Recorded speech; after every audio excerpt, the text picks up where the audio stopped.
Hello everyone, my name is Jen and welcome to the Book Reviewed.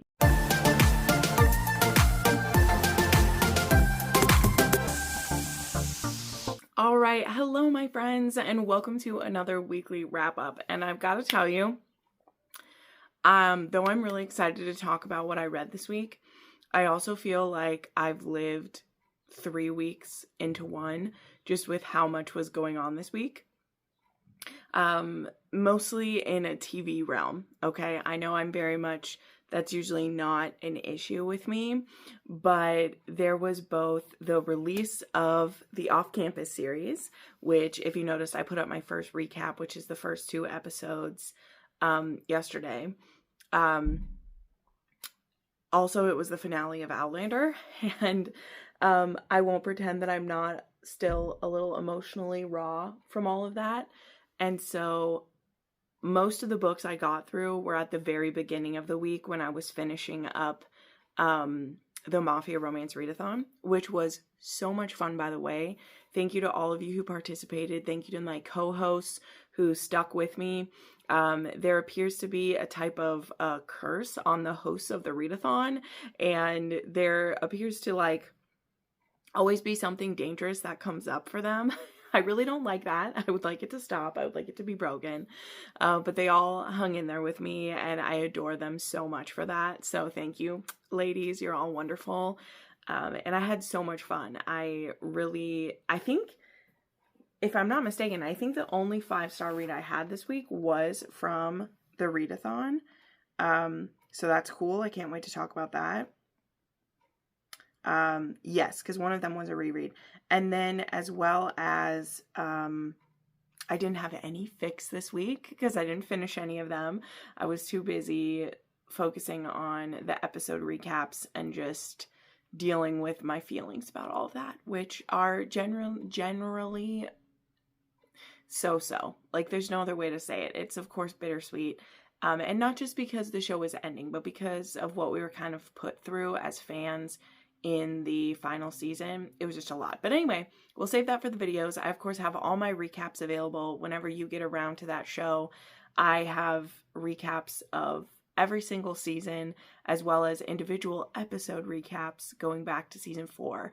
And that has been a wonderful journey. And I'm excited to be doing it for Off-Campus. I will hopefully try to find some excitement to do it for Blood of My Blood. Just as a caveat, I always say I don't like to be negative, right? And the negativity around Outlander, it never started as a negative journey for me, And I don't think it ended negative. It ended very bittersweet and sad. I cried a lot. But overall, I've made so many friends. So many of you found me from my Outlander content. You've told me so, and you've stuck around because you love the other things that I do. But Blood of My Blood is coming this fall, and of course, there are people who want me to review it, but I felt very negative reviewing that first season because I did not like how they did it. I didn't like how they portrayed characters there. And people always want to bitch about when I am negative about things because I've made myself known as a pretty positive person, just in general. I don't really try to rag on the books I don't like on my own channel either. That doesn't mean it doesn't happen. I'm not saying it doesn't happen, but it's not what I make my brand known for. I want to recommend things to you and have us both be excited about it. So if I can only feel negative feelings towards Blood of My Blood, I don't want to recap that show because I don't want to just be bitching the whole time. I just have no desire to just bitch about a show. I don't want to be one of those. And so I have to figure that out. But anyway, that was just a little aside. Those are the feelings I'm going through right now. Those are what I'm thinking about. And I know people just assume I'll do Blood of My Blood because I've done the others. And I might just want to be a watcher of that show and watch other people review it and interact with them, let someone else take it on. But anywho, let's get into what I read because there's a lot of positivity in what I read. I had both some absolutely new to me things, as well as a couple of rereads, as it always goes, because I was finishing up the very last book for April, And I actually got a jump start on books for May. So here we go. Because I'm behind on arcs so badly that I'm about to get left behind on one of my favorite series. I have never fallen off an arc team unless I've chosen to. I'm about to fall off of one of my favorite authors' arc teams because I got behind. Okay? I'm about to get behind. And so I need to catch up. But anyway, the first book that I finished this week was The Kingpin's Call Girl by Annika Martin. And yes, this was a read for the Mafia Readathon. The first two books of this week were. And The Kingpin's Call Girl was my read to really get some mega points from, because this was Helen. From what Helen reads, this was her pick. So in the readathon, you really can read whatever you want, and you can get points and then try to see how far you make it up the Mafia hierarchy. That's the goal that I made it with my readathon. And what I have the hosts do is each pick a book that they recommend. And this year I challenged them a little bit to try to pick one that, because usually one of the years I did, what's your absolute favorite Mafia book? And we did that. And I've done, what was your most recent, favorite. And then this year it was pick one you really loved, but one that isn't as popular. And this one was from Helen because it was one of her favorites that she just stumbled upon it. And I'll leave that to her to tell you about her. Please go check out Helen, especially if you're one of my Mafia lovers or dark romance lovers. That is the bulk of what Helen reads, and she reviews them so articulately. She's so kind. And the fact that her channel is still has so few subscribers is shocking to me, because she gives such great recommendations. I get recommendations from her all the time. And so, especially for Mafia, because again, she reads so many more of them than I do at this point. I just have my attention pulled in all these different ways, and I read a lot of different types of books. So anyway, but The Kingpin's Call Girl was Albanian Mafia, okay? And Annika Martin, she is not new to writing Mafia, but it has been a long time. She recently has written some billionaire rom-coms, but she is honestly one of the OG Mafia writers. She wrote a series with the Dark Mafia Prince in it, which I've only read the first one. I didn't continue because there weren't audiobooks for those books then. And it's just really hard for me to get through the ones without it. But this one has an audiobook. And it is also a kind of escort. It's an escort undercover. She's really a college student who's looking for her sister. And what happens before the book starts, we learn what happened is that she got caught by a police officer trying to find her sister. And she got charged with prostitution, which was so dumb because that solicitation, that's not what she was doing. But this police officer wants to use her to get some information on some baddies. And so he basically says, if you do this one operation for me as a, as an informant, I will help you find your sister. And her sister is someone who has done escorting and or prostitution before. So her sister also could be in a really bad way, and she just has no idea where to find her. So she agrees to do this. So when we meet the heroine, Edie, she is literally in the middle of doing this already. She's all dressed up. She's there on this one guy's arm, and she's supposed to pay attention because she has I wouldn't say a photographic memory, but she kind of has an eidetic memory. So she doesn't have to record what she's hearing. She can remember it, right?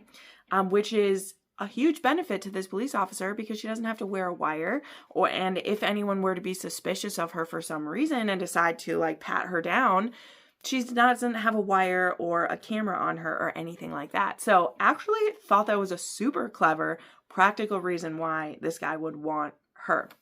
How he ends up stumbling across someone who is that smart and is exactly what he needs, we'll leave it up to story reasons. But she's at this, I think it's a hotel or a fancy restaurant with a hotel or something, and she's on the arm of this one guy. But then the kingpin, Luca, shows up. Now, Luca is not who she was supposed to have to keep an eye out for. But Luca ends up thinking she's hot. And he is there. He's the head of the Albanian Mafia right now. And there's a lot of mystery around him, how he came to power, where he came from. There's all these things that she doesn't know immediately, right? 'Cause she's not a part of the mafia world. She's just being pushed into this to do a job, right? So anyway, though, she ends up catching Luca's eye. And because she's there as an escort who gets paid for what she doesn't really have a reason to say no when Luca wants to buy her off of the other guy, which, I mean, he doesn't have to buy her from that guy. That guy basically just like gives up his right to spend the night with her. And she ends up going up and fucking Luca. And what he really gets off on, I'm just being honest, and it was written in such a good way, in my opinion, because it's not like he straight up says, this is my kink, I want you to do this thing or whatever, but he can feel her disdain, and he kind of is a little bit like, you're looking down on me, and I think you're hot, but also you're an escort, you're a hooker who's here, and you're looking down on me? Like, what's going on with this girl, right? So there's a bit of a like hate fuck that they have as their very first time together. And she is really turned on by what's happening. She's turned on by a bit of the danger, but also in some of the fact that she's not expecting to ever have to see this guy again. She's doing this job, and she ends up getting paid really well by this guy, even though it does make her actually a bit of a working girl when she was supposed to just be pretending. So she ends up, passing on the information to her, to the police officer. And when she is recounting everything that happened, she of course doesn't say that, or does she say it right away? I think she does admit it because the guy is asking her to go back in again. And she's like, I already was kind of pushed into having sex with one of these guys. That is not my plan. I am a college student. I am living my life here. I don't want to become a hooker for the mafia. But when she explains that it was this Luca guy, the guy goes quiet and then is like, are you kidding me? You caught the eye of the kingpin? No, you have to keep seeing him. You have to try to catch his eye again. And she really, really doesn't want to do that. But she wants to find her sister so much. And then, of course, this police officer makes that the new job for her to do is to keep seeing Luca.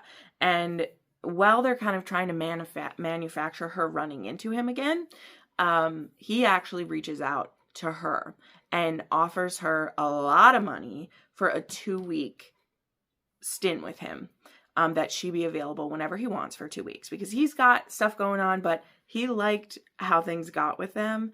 And he's never really felt that before. Again, as you learn more about Luca, you will understand why it is kind of legitimate that he never let a girl catch his eye before. He just got a lot of shit going on, but he's kind of into this girl, and he likes that she's not really into him because he thinks it will mean that nothing will happen with them.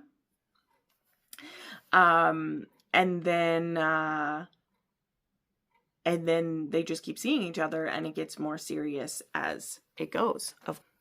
Now, there are a few things in this that I think will be a little ridiculous to some people. I totally get that. But I liked the bit of suspense that really went along with this. And it really felt like an older school mafia, right? Which makes sense, again, when you learn that just because this came out this year, Annika Martin was writing Mafia way back when. So she definitely still has some of those tendencies in here. Like, the plot is pretty important to the story. Now, the romance, of course, is still the center stage, this erotic connection that they have.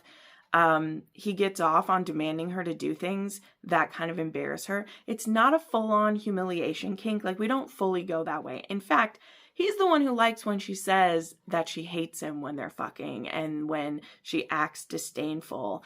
And I like that because when their relationship turns and they, really are caring for one another, he's kind of desperate to prove that this isn't serious as it is. And he's like, show me you hate me. And there actually is a scene where she's like, I can't fake that right now because I don't, and it hits so hard. There's also a scene when they're starting to hook up, or, he's paying to see her and she's supposed to still be getting information on him, that he has certain things about her body he wants her to do.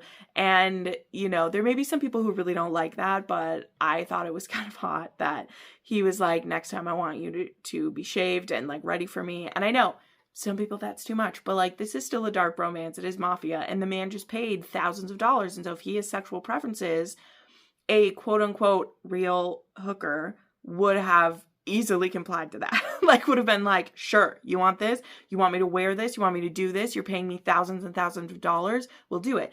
But he also, like, can't quite figure her out because she's so, like, hesitant to do those things for him that it makes him be like, I need to know more about this woman, because though he likes that she's, like, defiant and is giving him this thing that he didn't know he wanted out of a woman, he's also like, why is she so different? Well, you know, it's because she didn't really sign up for this, right? But anyway, as it goes, you get into that typical case of, like, I don't know who to trust here. He's a criminal, but this police officer is withholding my sister from me. Like, there's these things that are warring against each other. And yeah, I really like how a lot of them played out. And it felt dangerous. Like, Luca felt dangerous for a good part of it. At least to the point where I believe that Edie felt dangerous. Like, of course, or Edie felt the danger. Like, yes, there are definitely moments, because we're in his POV, that I know he's not going to start cutting her fingers off or toes if he finds out, right? He may have to kill her for his agenda. He's thinking that at one point.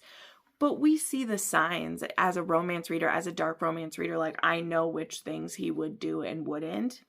But does Edie know that when she's so in over her head?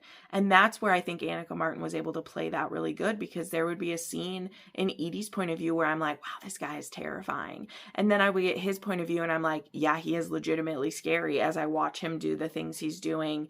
And again, what I'm really not spoiling for you is, like, the plot that's going on in the Mafia part, because it's cool. So I'm not talking about any of that stuff.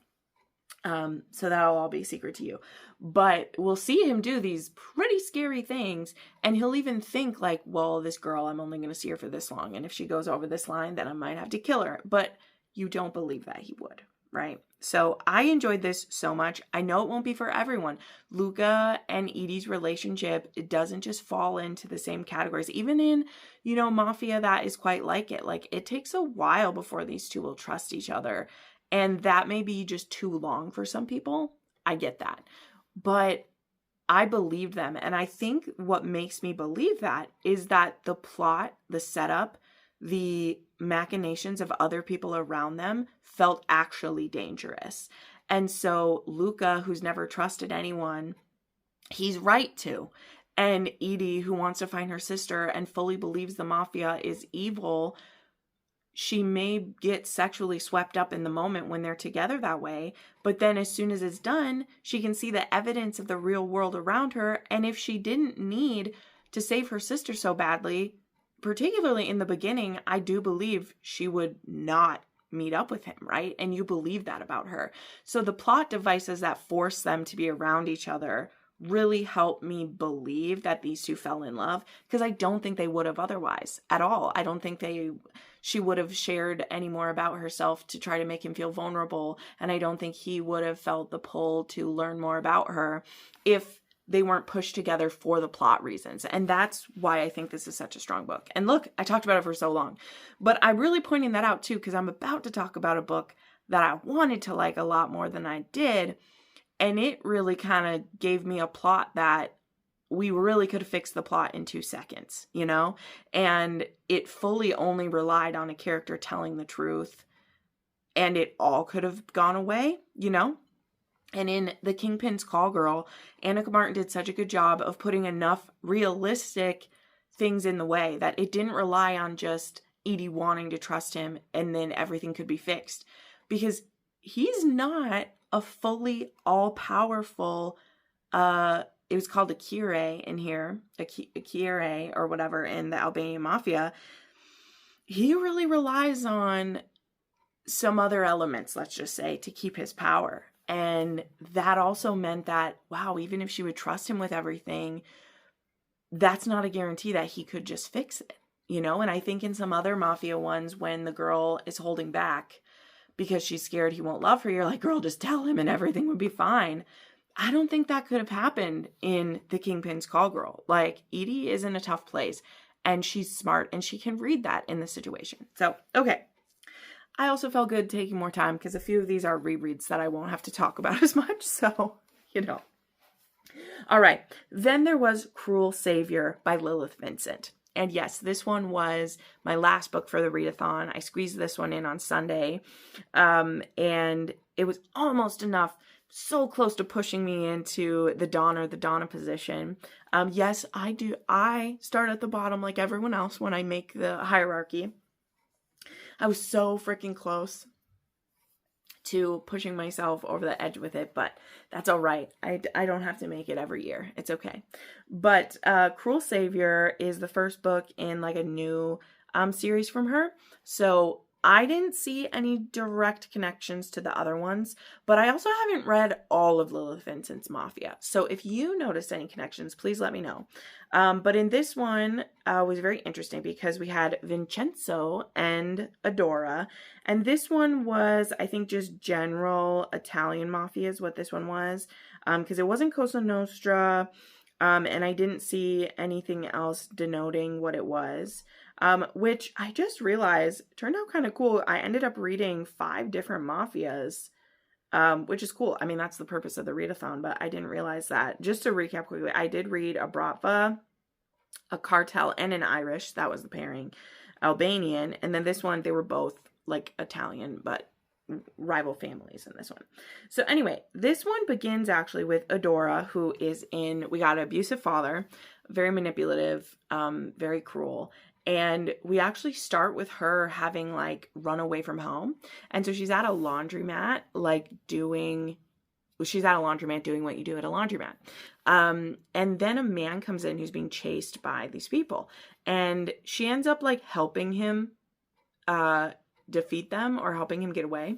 And then she realizes that this is Vincenzo. I didn't write down his last name, but he's from the family that she was supposed to marry into. In fact, he's the very man that she was supposed to marry before she ran away from home. Then we get some context to why she ran away from home. And it turns out it was her engagement dinner to this man. He was late. He wasn't there yet, but his whole family was there. And she was meeting them and she was liking them. And she was actually, for one moment, having a tiny bit of hope because she's like, my father's awful. He's forcing me into this marriage. It's an arranged marriage here. But I kind of like the family I'm about to marry into. And she only just starts to have these feelings where she's like, oh, Vincenzo's mother is nice. And maybe he won't be so awful either because if his family is nice, maybe he won't be horrible. Maybe this is actually a chance for me to escape from my horrible father and be married into this family. No sooner does she start to have those feelings than her father fucking slaughters that entire family that she was about to marry into. Now, again, Vincenzo wasn't there yet. Okay, this is literally the setup for the book, right? And Vincenzo's mother basically dies in Adora's arms. And she sees this, it's so traumatic for her because she also feels that her father's the reason her mother's dead. She can't prove it, but she thinks her father killed her mother. So she is alone and in this abusive home and she was going to be traded off. But now, no, because her father didn't actually want an alliance with these people. He wanted to crush that entire family line instead of join forces with them. But again, Vincenzo wasn't there. So he doesn't know really anything about her yet, only that she's the daughter of his enemy and that she was probably in on it, right? So fast forward back to being at this laundromat where she saved him. He figures out who she is. And yeah, he does want revenge like that. Now, I'll be honest here. His little revenge plan against her is a little bit whacked. Not that I wouldn't, expect vengeance from a mafia romance. Of course I do. But instead of just murdering her, he decides, oh yeah, I do actually want the arranged marriage. So then I can make her suffer longer instead of just killing her and her father, because that would be too easy, right? So I was a little, this is where I was kind of disappointed actually, I'll tell you, because from the description of the book, from the blurb, I thought that he was going to take her captive and force her to marry him and then force her to deal with her father, manipulate the father that way. But that's not what happens. he lets her get home, which again, she had ran away and now she's like forced back home. Vincenzo sneaks in through her window basically every night. He's able to visit her. In the beginning, he's very threatening to her. And in fact, he actually stops one of her father's men from torturing her. And he starts to get the idea that, oh, maybe she's not in on everything that her dad was. But her father still wants to kill Vincenzo. And so he says, okay, well, we'll have this engagement. We'll try take 2, which is absolutely ridiculous that Vincenzo would agree to this. This is where this book, the plot makes no fucking sense, right? Which again, I don't always have a problem with in a mafia romance, all right? Looking at me here, okay, I don't always have a problem with that. But the problem I was having was that, why didn't he just kidnap her and keep her with him until the marriage happened? Like, he lets her be in her father's home, which she doesn't want to. And it allows her father to then threaten her into, okay, well, you're going to poison him now. You're going to use cyanide and poison him. And what is her leverage? Well, his leverage, it's pretty weak. Just being an abusive dad is basically his leverage over her, which is just insane because, you know, yes, in the beginning, Vincenzo still feels like he would torture her as well, but very quickly he doesn't want to treat her that way and wants to actually date her and be nice to her.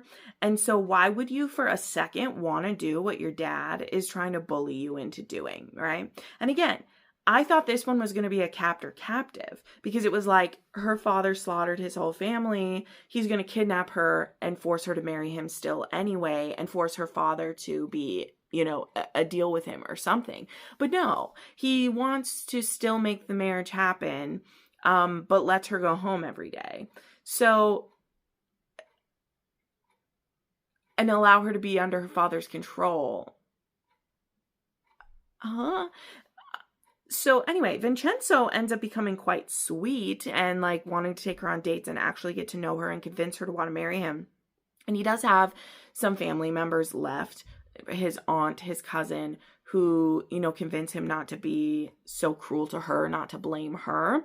And meanwhile, she's holding a bottle of arsenic in her purse, waiting for the opportunity to kill him. I mean, she's telling her father she's going to do that. And like her reasoning, I guess, is she's been gaslit so hard by her dad that she would do it. But every time she's with Vincenzo, he's so sweet with her and their romance is quite gentle after that initial like hate that he has for her. So I just really didn't understand what was going on in this book. The plot made no sense. Now, again, I don't always care about that. And especially with Lilith Vincent, there are absolutely bonkers things that she comes up with. Okay, this is the same woman who wrote Fear Me, Love Me, which makes no fucking sense. But that one, at least that hero kind of followed, or that main character followed like a logical track, even though the story itself was quite wacky. This one, I don't understand what Vincenzo is doing, you know, like force her to stay at your house and manipulate the father that way. But I mean, I guess the reasoning was the father really doesn't give 2 shits about her. And if she's not going to do what he wants, he wouldn't care anyway. He would try to find another way to kill Vincenzo. So I don't know, guys. I don't know. I kind of given this one a 3.5. I rounded it up to 4. It also has a virgin heroine and they definitely take their time in the lust department. So that was kind of hot. There was some sweet scenes, how they built that up. But yeah, this one was just a bit confusing. And yeah, check your triggers for this. There's a whole bunch because of what it is. But it was weird. And I have another one that's like that this week too. But next up was simply, I'm going to talk about both of these ones together, even though I read them a little bit apart. Because one of them I had to finish for my April books, and I annotated When We Blush for Kristen, by Kristen Proby for one of my patrons. And this one is Blake and Harper, and this one is my favorite one in the series, and I think it stays there. You know, as I was rereading those books, you guys know I've lowered my ratings to some of them. I've talked about this in all the books by Kristen Proby, basically. And I joke with Amber, who's the one I'm annotating this for, that like I still have so much fun rereading them, even if I'm generally lowering my ratings as I go, because now that the formula that is Kristen Proby has been open to us, I cannot unsee it. Okay? I literally cannot unsee it. I still enjoy reading her. I still will continue to read her, but I feel like whereas she was a 5-star author for me in the past, now that I've unlocked that piece, and every single GD book is the same formula. Okay? Now this one changes it up just a little bit because it is a accidental pregnancy book, and it's between a doctor and a nurse. They first meet when the heroine Harper is doing a like traveling nurse position, and Blake is a doctor. He does both a clinic and works shift at the emergency room in Bitterroot Valley, and they end up meeting at a hotel, and they end up getting snowed in over Thanksgiving, and they have a one-night stand together, and it's super hot. But the next day, I think she's gone, and because she had been getting out of an abusive relationship, it'd been a few years, but like she hasn't seriously dated anyone since that, and she doesn't want anything serious, and that's why she's been doing a traveling nurse situation. She just doesn't want anything serious, so she doesn't give him like her real last name or where she's from or any of those things. Then I believe it's 3 months later, so it isn't an accidental pregnancy from their one night stand, by the way. So that actually was kind of refreshing. It isn't from the very first time, because we would use condoms the very first time. Let's not pretend that we won't. But then we skip forward a few months, and she's actually moving back to like her hometown, basically. So I'm going to put that down because it's shiny and it's messing with my light. But she's moving back to her small town, which happens to be basically the same town as Blake. And she's going to be taking up the charge nurse position at the hospital, the one that he part-time works at the clinic.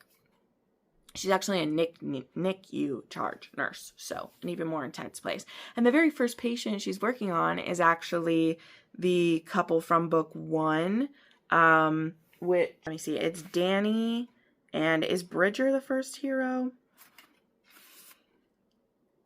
Can't remember off the top of my head here, but either way, I think it's Danny and Bridger, but whatever it is, the first couple, they're having their baby, and there's just a little bit of trouble that brand new baby is having. And so, but then because Blake is, the uncle to this baby, he stops by to see, and she immediately assumes that he's the father, even though when they had hooked up, he said he doesn't have a wife or kids or anything. She is like, why would this guy tell me the truth? She has no trust in men. So she's thinking, because he comes in, and I think he even says to Danny, like, oh, sweetie, or something like that. Because again, it's a sister-in-law. He loves her, and he's excited to meet his nephew.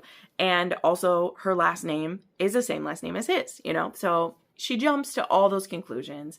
But then he very quickly says, like, no, that is actually my sister-in-law, actually the stepmom to the sweet little niece that I showed you pictures of, because, they already is a little girl and everything. He already has a niece and everything. And it just happened to be that the husband went to the cafeteria, or he went to shower or something, because he'd been at the hospital for so long. So she jumps to those conclusions, but very quickly Blake is like, whoa, whoa, whoa, whoa, whoa, whoa. I didn't lie to you. I promise. There's a lot of women who are important to me. And yes, he doesn't say this, but I'm saying it. And yes, I do call a lot of them sweetheart or honey, but that's my sister-in-law. And I promise I didn't lie to you. I am single. And now that she is living there, he wants something with her. Now that doesn't happen immediately. We take a little time, and she's like, I was clear. I don't want anything serious. I'm getting out of an abusive relationship. And he's like, yeah, cool. But he's not going to give up. He's going to keep pursuing her, because why wouldn't he? He's a Blackwell. And that's what they do, is pursue, aggressively, and until the woman gives in. Okay? That's what they do, all right? So we also find out a bit more about her family too, is that it isn't her birth family she's moved there to be close to, it's her adopted family. And I believe the dad of that had been diagnosed with diabetes and he hasn't been doing the best, he hasn't been taking as good care of himself. And so she's moved closer to home because some of her adopted siblings can't based on their jobs. I think one of them's in the NHL, one of them lives in a different city. And for her, there was this position open at Bitterroot Valley as a charge nurse. And she wanted to do it. So now Blake, the rest of the book is basically him pursuing her and convincing her to want to be in a relationship with him. And then it is an accidental pregnancy as well. So I still loved this one. Yes. Does it still have some of the same problems as the other ones? Yes. I do think that Harper kind of resists the longest of most of the ladies, probably. And I like that about her because she had legitimate reasons to do it. And I like that she makes him slow down a little bit. I also liked a lot of the caretaking. And one of my favorite aspects too was that we really get into a bit of Blake's mindset of like what it means to be a doctor in a small town where you know everyone and how much that takes out of him. And he really puts up a facade about that for his family because he doesn't want them to know how much he's hurting. And there's a scene in this book particularly that, really kept this book at 5 stars for me because even upon reread, it still hit really good because I probably shared this the first time I talked about it. One of my dearest friends, he's a nurse in our small town. He has taken care of my grandmother who's died. He was in training when my aunt died at this hospital. He's been there for the births of a lot of my nieces and nephews, and he has seen us through some of the worst days, and he's also one of my best friends. And he is a special kind of man to be able to do that, and he does it in such a calm and gentle way. And I don't know what full toll that takes on him because he does kind of keep it in, not in the stoic way, but in the just like he is able to compartmentalize it and do his job in a community where he knows everyone. You also know everyone's secret medical things that you have to hold inside. Like it's a lot of pressure. And I think he does an amazing job. So anyway, sidetrack about Matt. Matt will never ever see this this episode of anything but love to Matt. Love him. He's fantastic. But there's a scene in here where he's had a really rough day and he is putting on a show because he only gets so much time with Harper. He doesn't want to bring the bad vibes down. But she's like, we literally do the same type of work. I lose babies sometimes as a NICU nurse. She's like, those are awful. And I want you to be able to talk to me about those things in the same way I talk to you. And if you can't share those things with me, if you're always holding back, how can I trust what we have going on? And I think it's a really fair criticism. Now, does that mean, people still are going to handle stuff in their own way and they should be allowed to? But it's also a point of her making it known that like, hey, I understand that you're not used to sharing and maybe you don't want to, but I can tell you're having a shitty day. So you trying to pretend you're not isn't helpful. So please,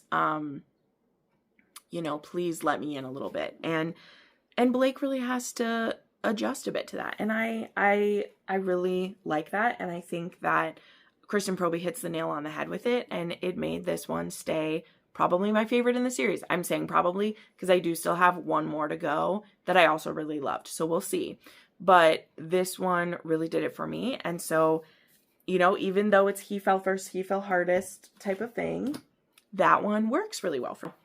Like I said, I'm just talking about these back to back because I did also want to squeeze in another book this week. And I had one book to read that was a novella basically. And that's actually When We Breathe, which I'm so glad I actually got a copy of this one. I think this one was, this was a birthday gift from Alexandra. And I also have to annotate this one as well for Amber, right? Because she's getting this whole series. And this is one I knew that I would get through pretty quickly because it's pretty much a smutty little novella delight. And I had rated this one 4 stars before when I read or listened to the ALC.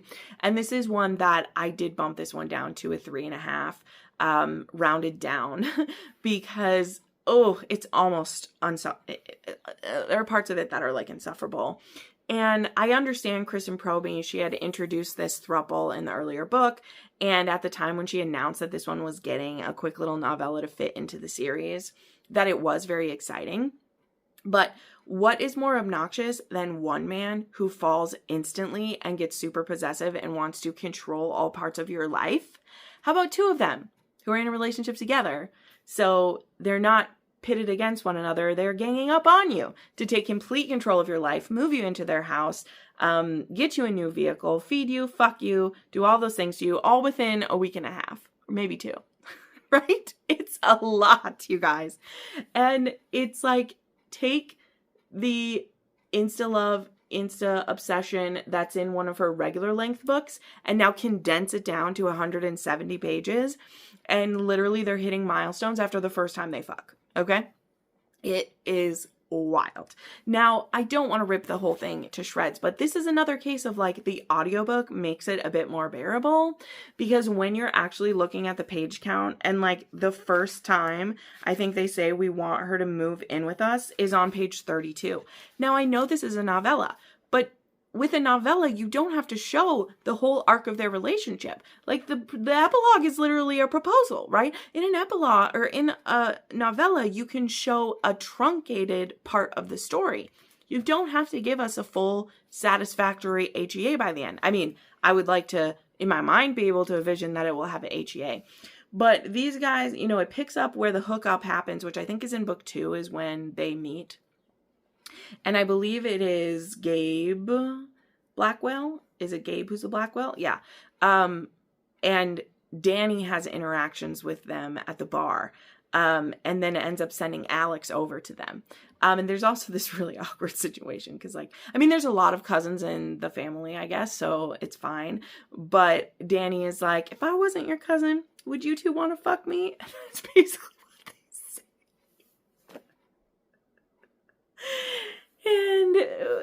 And Adam, not her cousin, but he's like, yeah, babe, if you weren't his cousin, we'd take you home and fuck you so good.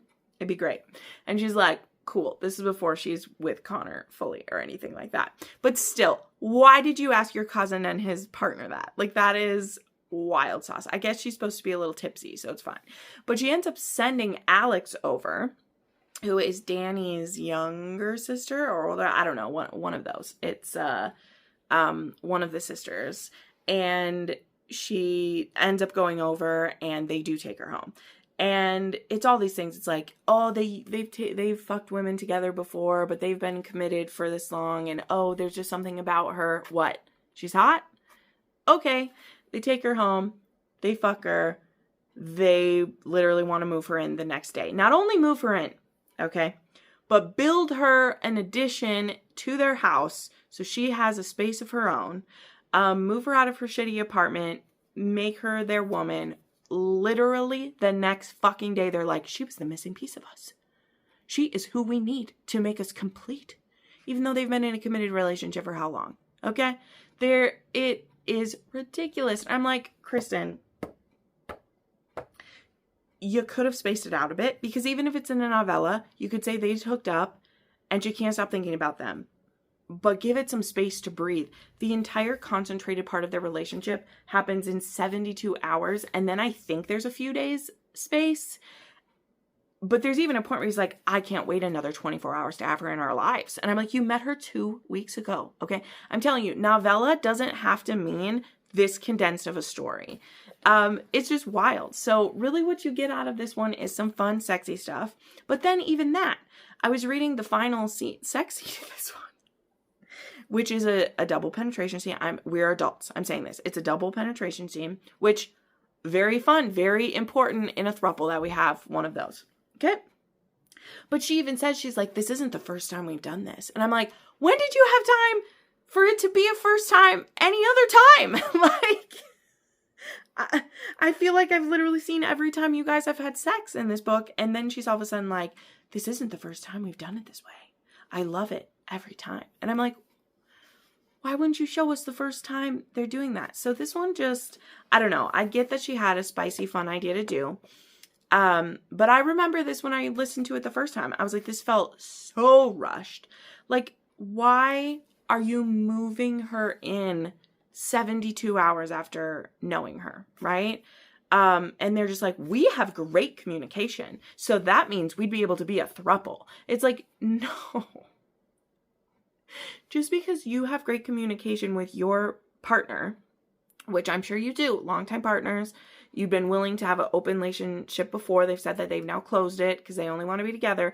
But one fuck with this hot girl and they're ready to change their relationship, so much so that it doesn't work without her in it anymore, right? They say that. Which again, when a throuple comes out of a couple that's already together, example, The Homewrecker by Sarah Kate, that's already kind of a marriage in trouble. Not fully, but kind of. And so when the third partner enters in, they realize maybe we were missing something, or this new person being brought in actually forced us to communicate better. And that helped our marriage as well as bringing this person into it, right? And again, that still stretches the realm of possibility. I understand, or believability. I understand that. Polyamory isn't for anyone anyway. Like, not everyone wants to read those. But as someone who I do like reading them, I love reading them. This one is actually the absolutely positively worst version of one that I've read. Like, they have great communication during sex, but they also didn't listen to anything she said at all. When she said, I need some space, I need some time. There's also one where she was like, no, I don't want to do that. And he's like, no, I'm telling you what to do. And it wasn't a kinky thing either. He was like, I'm telling you what to do. And she's like, okay, that's hot. And I'm like, she lost all of her agency. Their relationship, what the fuck? So this one was complete romance unbelievability the whole way through, okay? The best part of it is how hot they are and the sex that they have, and that's just not what I'm interested in all the time. Amber, if you watch this review, girl, it was still hot. I had a fun time with it. But these were feelings I already had the first time I read it. And especially, being honest, after rereading When We Blush, and I really liked that one, or When You Blush, that one stayed at a 5-star for me. I liked it. I even appreciated some things more the second time. This one, I was like, Kristen, girl, what'd you do? Like, you know, I have this joke about hers where, like, they say I love you by 100 pages and they move them in by 200 pages. Well, this one, we like flip-flopped it. They were ready to move her in by page 60 and said I love you on page 100 in here. Like, what the fuck were we doing? So, I just don't understand what she's got going on. But anyway, the next one will be Jules and, who's the last hero? Jules and Brooks. And I really liked that one the first time around, so we'll see how that one holds up. But, man, that was wild. And, okay. I feel bad, because now I'm going to complain about another book. Midnight Prince by Julie Shaman. I talked about this a lot in my vlog and in the reading sprints. But this was an ALC I needed to get to. One I was very much anticipating. And it was the third book in... Oh, I don't even know the series title, but the first 2 books were a duet. They were the Queen and the King one, whichever. But that was a Beauty and the Beast retelling with the nanny and the king. And I liked that duet. All right. It wasn't perfect, but I liked it a lot. And then this one is about the king's younger brother, Rowan. And it's a Cinderella retelling where at the beginning, our heroine is actually an assassin named Ella. And she goes undercover into a party, basically a ball, happening at the palace. And she ends up dancing with the prince and hooking up with him. She's there to do something else. But she is very much controlled by her stepmother, who is holding her younger sister hostage. And if she doesn't do what she's told, her younger sister will suffer. And so she's at the palace. Is it even the palace? I don't know if they would have hosted at the palace, but wherever it is where the royals are, she goes and she is there to do a certain thing. But she also ends up hooking up with Prince Rowan, and she leaves her earring behind. And yeah, she didn't give him her real name. And yeah, basically that's all that happens in the first stuff. Like, but it sets up who she is, what she's supposed to be doing. They hook up. It's a really hot hookup. And then we fast forward a few months, and she's actually getting hired at the palace to kind of be like the head, not housekeeper, but like kind of the head of house, because the current head of house is having a hip surgery and is going to be out for a while. And so she gets hired at the palace to take this position, and she is there again to spy and do recon work is why she's there. But she very quickly starts to ingratiate herself into the royal family.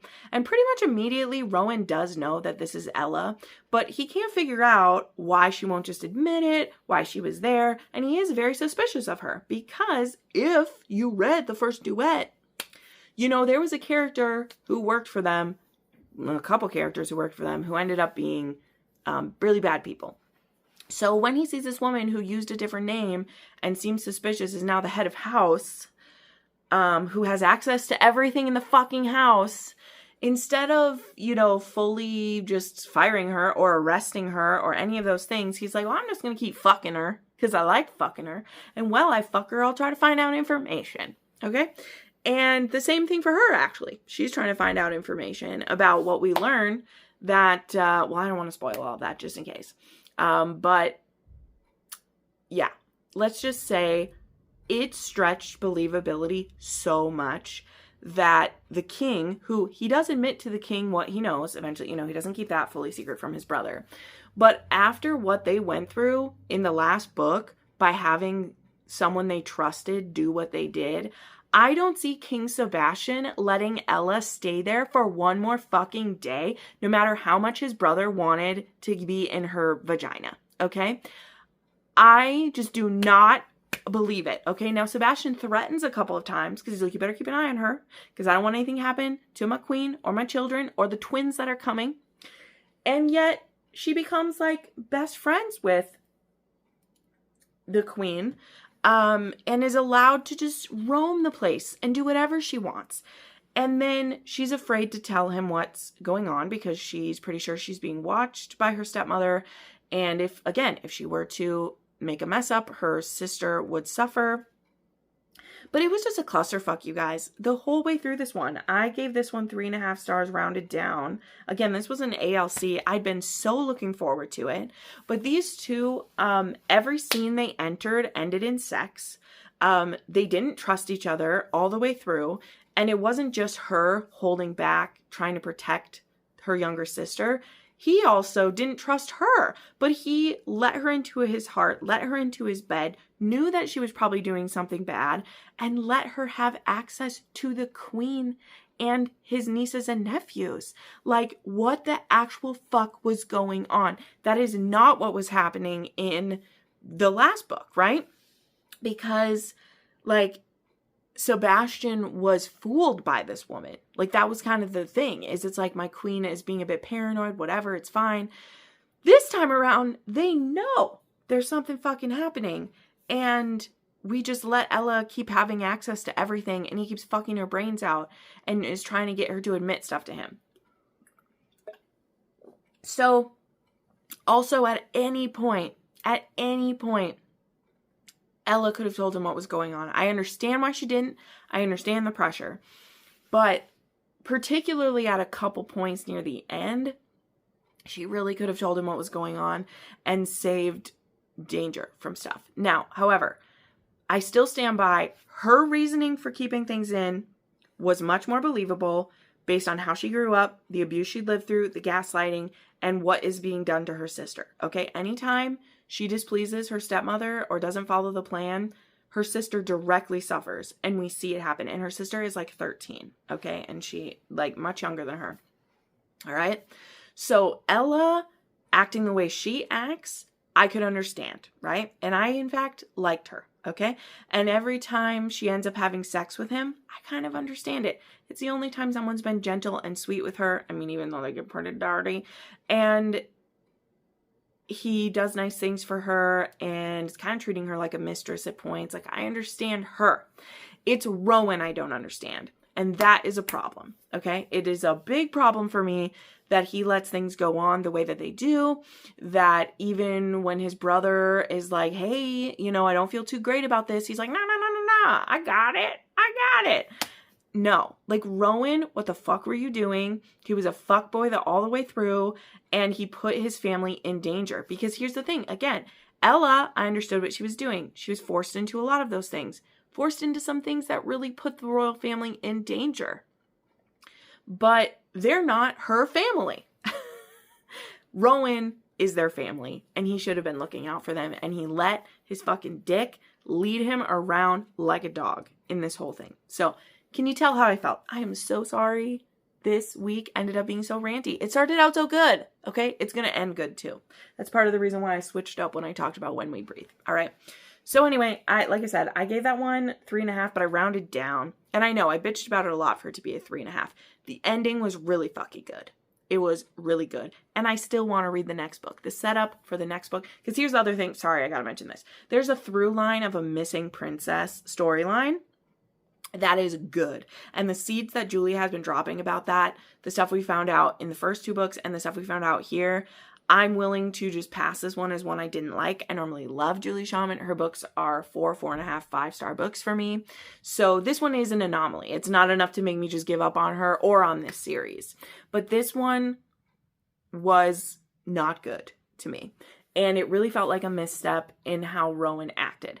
If Rowan was going to ignore the things he was seeing, he's just such a bad brother and isn't looking out for the royal family at all. And I dislike that. He would say he was, but then he wasn't living it, you know?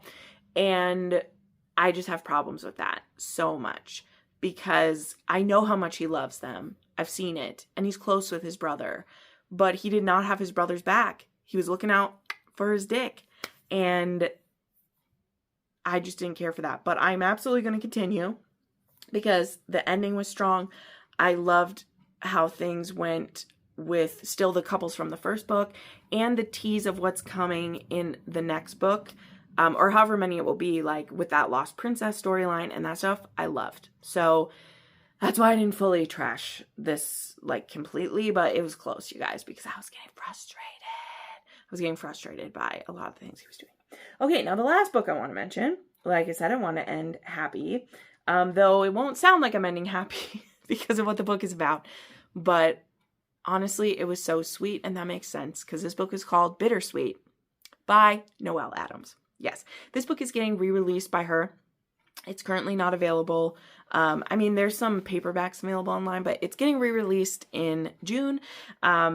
And it will have a new cover, and it got re-edited and things like that. So this book is about a very young widow, not like very, very young, but I mean like a young widow. Her child is only a few months old when her husband dies of a brain tumor. And this romance is between her and her dead husband's cousin. Now, this cousin actually knew her first. They were going to the same school. He was actually kind of nerdy, and they were friends. And then she met his cousin, I think John was his name. Adam is our hero, but John was his cousin, and then Zoe is the heroine. And yeah, so basically you see a prologue in this one of her hanging out actually with Adam, and they're like studying together and everything. They're in college. Or maybe he's not in college, but she is, but they are like talking about nerdy things together. And then she meets his cousin John. And the thing is, she did kind of have a crush on Adam, but he never asked her out or made a move on her. And when John asks her out, she goes out with him. And they have a beautiful life. But now we've skipped ahead 5 years and John has died. We learn that they ended up being married for 3 years. And in the last year of their marriage, when she was already, pregnant with their son, he found out he had a brain tumor and he devolved very fast. And so we pick this back up actually at the funeral. So again, heavy start is how it will feel. And obviously the trigger warnings for this are grief, grieving, and that's really kind of the main thing. But what's happening is that Adam and John shared part of, was it the family business or somehow, I can't fully remember all those details. I'm sorry, I should have been a bit better, but to be fair, when I'm reading these books, I'm mostly looking at the romance quotes and pulling things like that for her. So some of the details don't fully hit me, but I know what it leads to is that she feels a bit of like kind of animosity towards him at the start because her husband made Adam the executor of the will. And he really did that to look out for Zoe in a way so that, you know, in her grief and whatever, she wouldn't have to make certain decisions. But she is a little resentful unfairly of Adam because like John's the one who decided this. Not that we want to make John the villain, but also, I mean, there are no villains here, by the way. Like there wasn't a bad marriage with John. None of those things. Like this is truly, she's very upset. And so she also has a young son. His name is Logan, such a sweetie. And that's really what this story is about. It's a very slow burn. Well, as slow as a burn as like 250 pages can be. I'm not saying it's like the slowest burn ever, but it's a pretty slow burn in that we skip time slowly. We don't just do, oh, it's a year later, 2 years. No. We skip like a couple of weeks. Now we see her doing a bit better and there's decisions that need to be made. Then we eventually will see, you know, maybe she wants to move into a bigger house now, but it's like letting go of the apartment that her and John were in together, but she needs more space for Logan. We, you know, see like John becoming a really important part of Logan's life, and we see just all these beautiful moments come about. And eventually, after spending so much time around him, like she starts going out again, and she's just not finding that connection with anyone else that she has with Adam when they're at home looking after Logan or when they're doing things together. And then there's this really big guilt that she has because it's like, how can I fall in love with John's cousin? Am I betraying him by feeling that? You know, pretty, I think, standard what you would feel in this scenario. But I thought it was handled really beautifully. And I mean, I definitely teared up a few times while I was doing this. But I think that Noelle did such a good job, and I really wasn't expecting that from this. And there also were some beats, I'll be honest, specifically that had me excited because they are little things I saw in like The Takeover, which again, funny, The Takeover was written 5 years after this book, right? Again, this originally was written, how old is this one? Oh, I didn't write it, but it's at least over 10 years old. So it's older than The Takeover. But specifically, if you've read The Takeover, there are quite a few scenes in here that will remind you of that. So I just wanted to point those out. And overall, this one doesn't feel awful, but I think if you have recently lost a spouse or that is something that just is still too painful for you, seeing her in fresh grief might be tough for you. Whereas, like, again, sorry to make this comparison to her because I'm not trying to set you up for like, oh, it's this same thing, because it's not. This one's not trying to be a rom-com. This one's not as trying to be as sexy or erotic or any of the things that The Takeover was. But the specific beats of grief, I think, are interesting because Zoe is very much at the fresh part of grief in this. Whereas what I'm saying about like Claire is it's been 5 years since her husband died and she still will get hit with a certain event that happens or something happening in her son's life where it will just like rip her apart that her husband can't see it. And is she being a traitor, falling in love with this man who's so wonderful to her as Tristan when she already had her great love story? Do I get to have another one, you know? Anyway, some of those beats feel very similar, but then add in that it's John's cousin.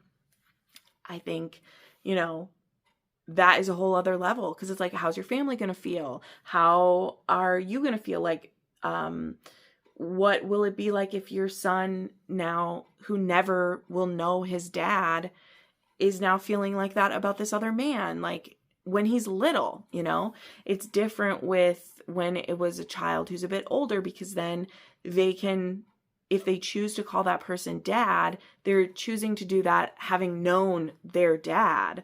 So there's a lot, and I think she touches on a bit of it all. So, all right, as always, I still managed to talk for an hour. I had so much pent up, and again, sorry that a lot of it was saucy. I'm sorry. But as I said, some things were just really frustrating to me about a few of the books that I read this week, and I'm not going to hide that from you. But don't forget, the links to all the books will be down below, and I do still highly recommend The Kingpin's Call Girl.